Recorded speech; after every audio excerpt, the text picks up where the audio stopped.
Hello and welcome to Safe as Houses. We're your hosts. I'm Alistair, And I'm Kate. and this is your trusted guide on how to make houses safer so it's you and not the next natural hazard that decides your future. Okay, Kate, if I told you that we lived in the second most dangerous country in the world, what's the first thing that comes to mind? That I don't think we do. But there were headlines about it just a couple of weeks ago. There were headlines about it.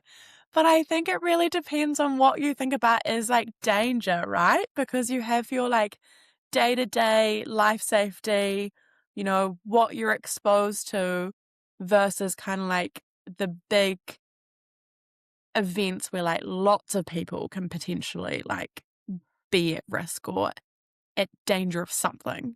All right. We're going to have to catch everyone up here. So if you did miss out on this, there was a headline this past couple of weeks where the National Emergency Management Agency said that exact sentence.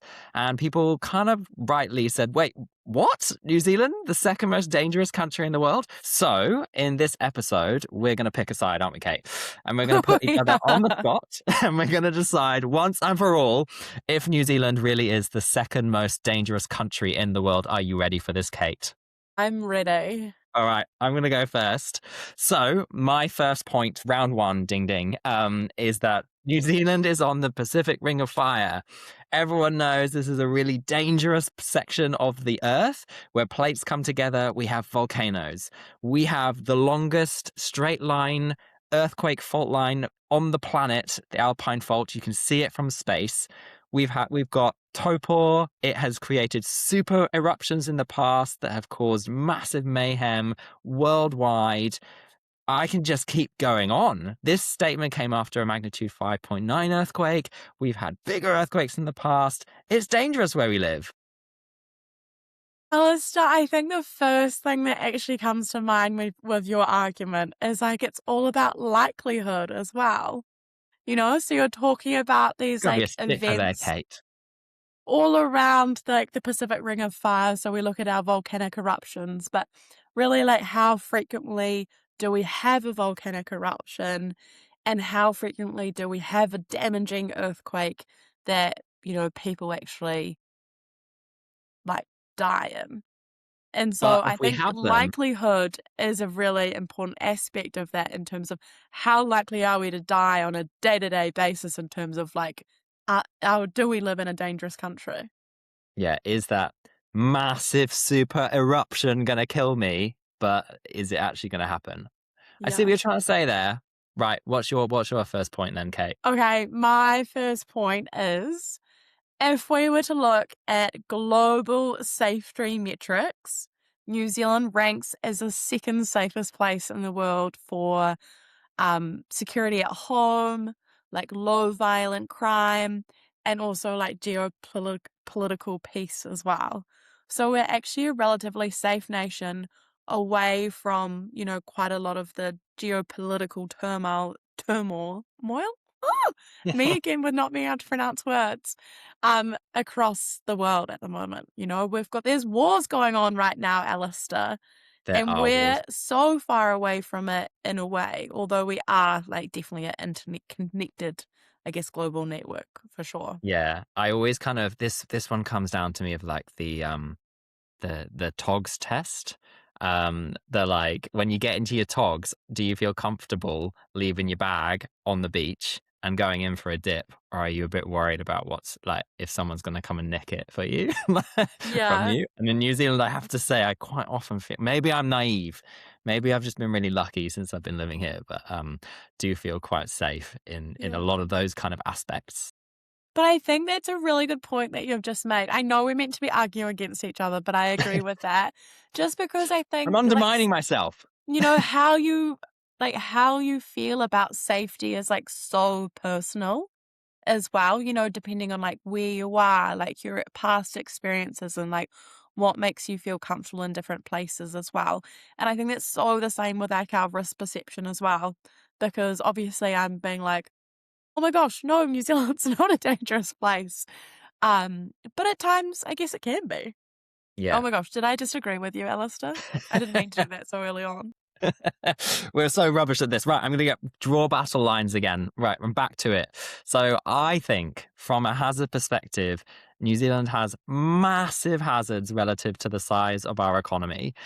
We have huge exposure relative to the population size and the number of people that we have that are able to actually respond to those natural hazards. So, we're a country of like 5 million people. When there are these natural hazard events, that means that there's only so much money to go around to repair and recover from those things.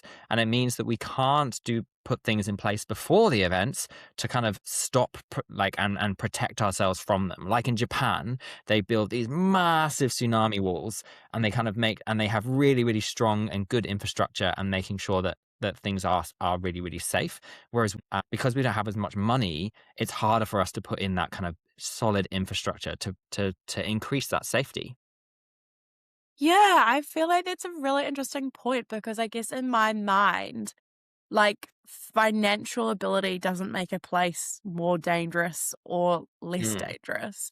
There's only so much that you can do to like reduce your risk. Obviously, Japan has invested a lot of money in, different various variations of like seawalls, but it really comes down to it is like, are they actually effective? Like in terms of like worth that investment when we actually saw the 2011 Tohoku earthquake and tsunami like overtop those things as well.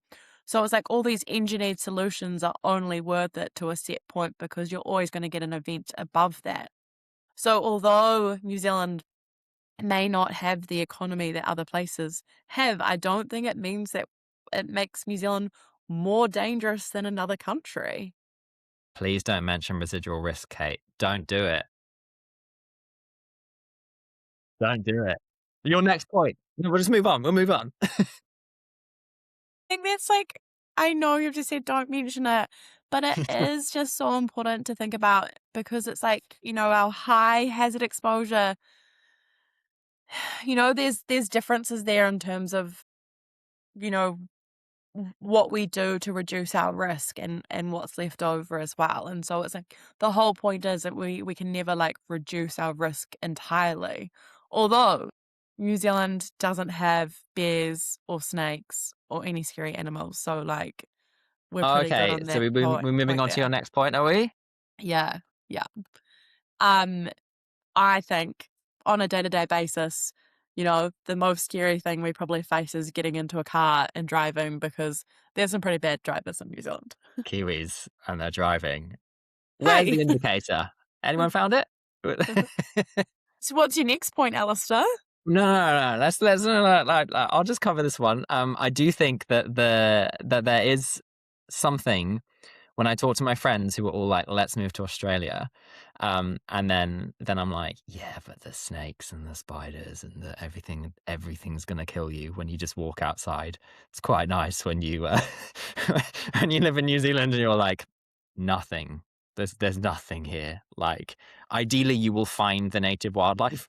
It's sort of a complete opposite, and like, Oh my gosh, this is terrible because I'm arguing the opposite point, but I'm like, there's never nothing, Alistair. There's definitely something, Like you could be walking the bush and a wild pig could come out of the bush, and like chase you or something.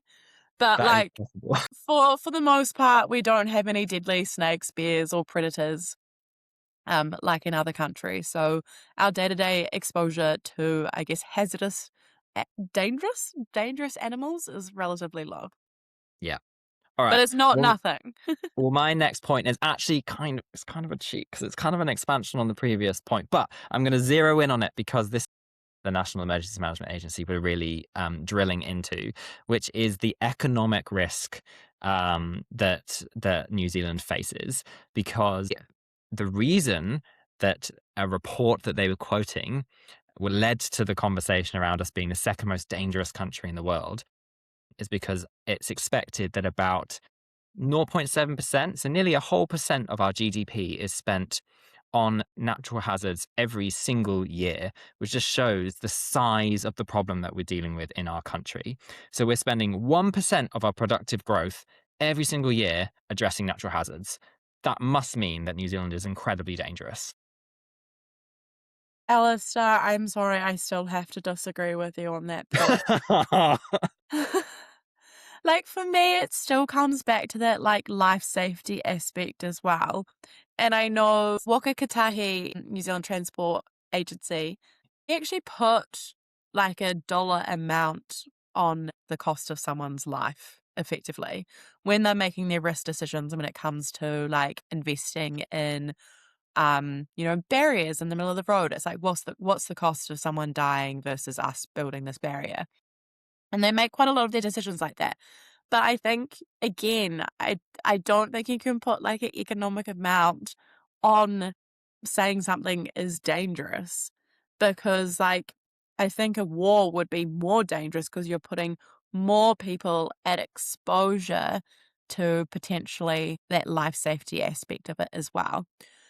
Earlier on, we talked about, volcanic eruptions and, we have had eruptions in the past. If you think about like Ruapehu, it's erupted.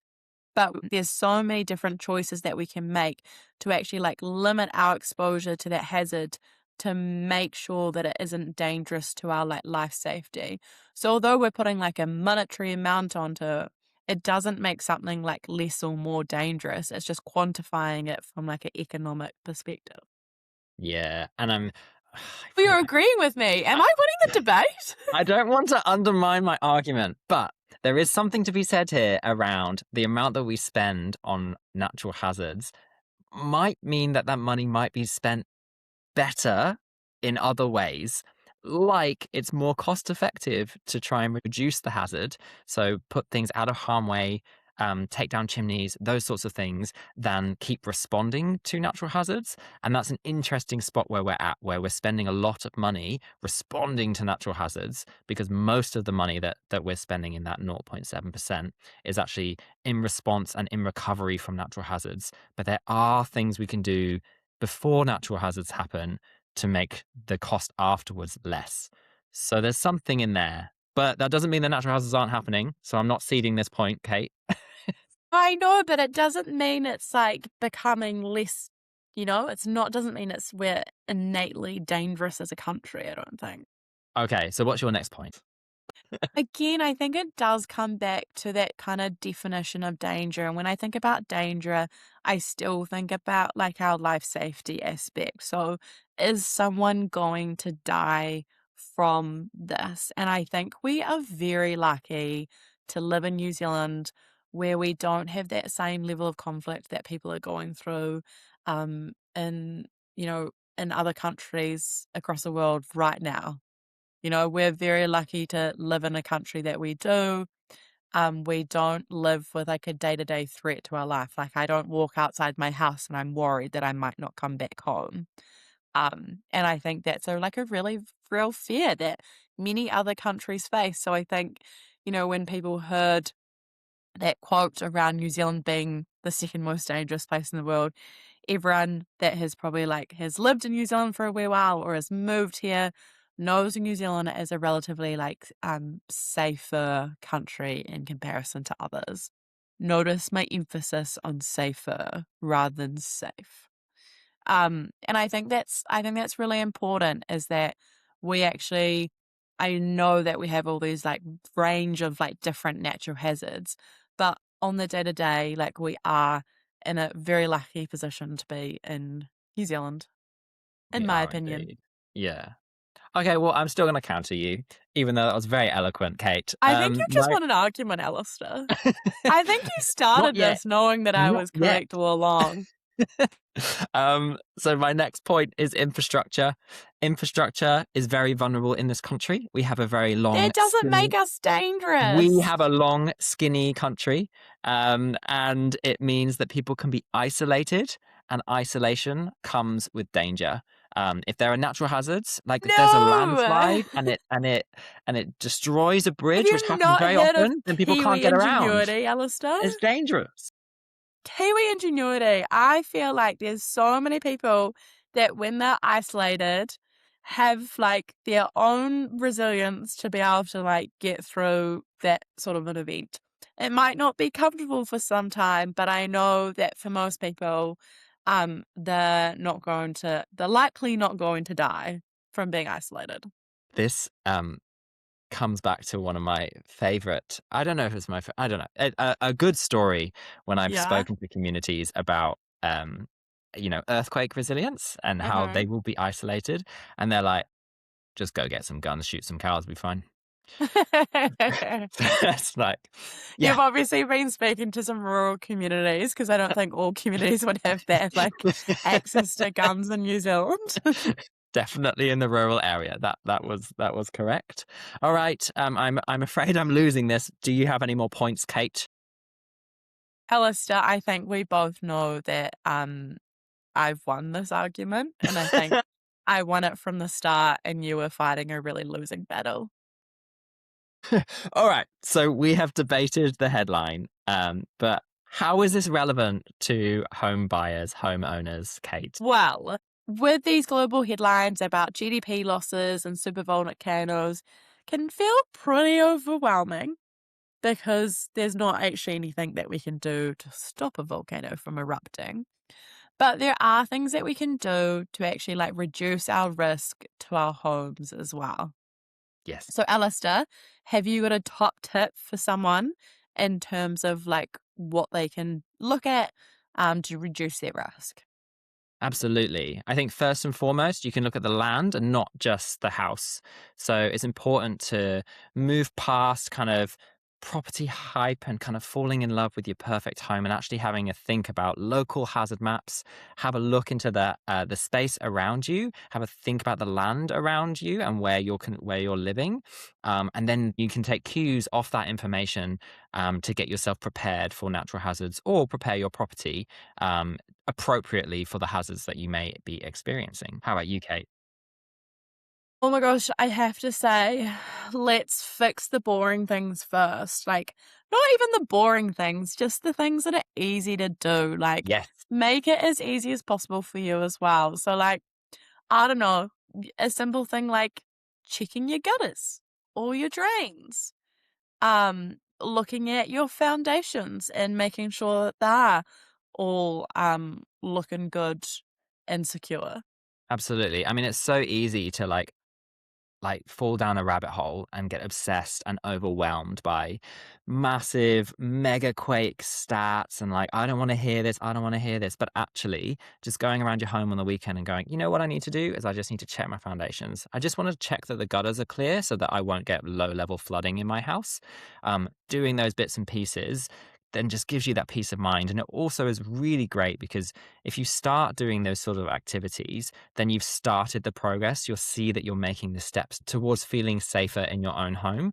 And that then can then lead you to do bigger projects as well because you're getting that reward by actually starting somewhere, doing something rather than sweeping the whole thing under a virtual rug in your head. Totally. And I think it's also the other thing is like you don't have to do everything at once either. You know, like there's things that may be bigger projects that you can wait until you're doing potentially like renovations to do then because it's also smarter, like financially as well. So you don't need to do everything all at once either. It's like more just getting you closer to, reducing that risk over time. Yeah, totally. And then I think another thing that I would suggest people do is just understand their insurance and understand what is covered. Knowing what your insurance covers, understanding how future proofing and making your home resilient can actually add value to your property, and realizing that resilient homes do hold their value better. All of these things are really important. I think, and coming back to that insurance one, what's really helpful is kind of understanding what that means for you. Sometimes you can kind of it's absolutely a great thing to have insurance, but really actually understanding what that means. So if I have to make an insurance claim, um, am I going to be first in the queue? Am I going to be last in the queue? So if my chimney falls through my roof, then how long is it going to take to actually get that repaired? Is it worthwhile me doing some of these things like taking down my chimney or getting that restrained in advance of an earthquake? Something that's going to give me peace of mind rather than waiting until the thing actually happens, suffering through the damage, and then waiting a long time for that repair. Yeah, totally. I think most of us think that our insurance is just going to be like, you know, like Such a magic done wand. in a flash. Yeah. And I think the reality is that it's actually gonna take so much longer if we do have those big events. And often there's, like, limits to, how long they'll pay for, like, accommodation or, like, the level to which they'll build back your house. And there's so much stress and pressure that goes along with it. So if we can know those things before we have to use them, we also have, like, those expectations in mind when we're actually dealing with them as well, and so it's easier to manage. Yeah. Insurance is a great backstop, but you want it as a backstop, and ideally, you never want to use it. So that's what we're here for, to act as your trusted guide so you know how to make your houses safer. So it's you and not the next natural hazard that decides your future. That's right. So while the headlines like the second most dangerous country in the world do make for great clickbait, and it's awesome that we're talking about this, the reality is that you are far from powerless. Mother Nature sets the geological rules here in Aotearoa, but by understanding your local hazard maps, getting ahead of property maintenance, and making smart choices, you get to decide your home's future. So, in this episode, we've unpacked the second most dangerous country in the world headlined and separated big geological exposure from everyday home safety. We've explored how small proactive actions on your property beat worrying about once in a century headlines. And we've highlighted how taking control of local hazard risk helps keep you and your investment secure. We would love to hear from you. Who do you think won the debate? Well, we all know that was No, no, me. no, Sorry, no, no. Alistair. We ask that. No biasing that question there, Kate. And what's one thing you've checked or fixed around your place recently to reduce your risk? Jump on to our Instagram or YouTube and let us know. Please give us a follow and a share and contact us to share what you've done so you're safe as houses. And we'll catch you next time. Just a quick reminder that everything we've shared in this episode is based on our personal views and experience. We always recommend doing your own due diligence and seeking advice specific to your situation before making any decisions. Bye. See you later.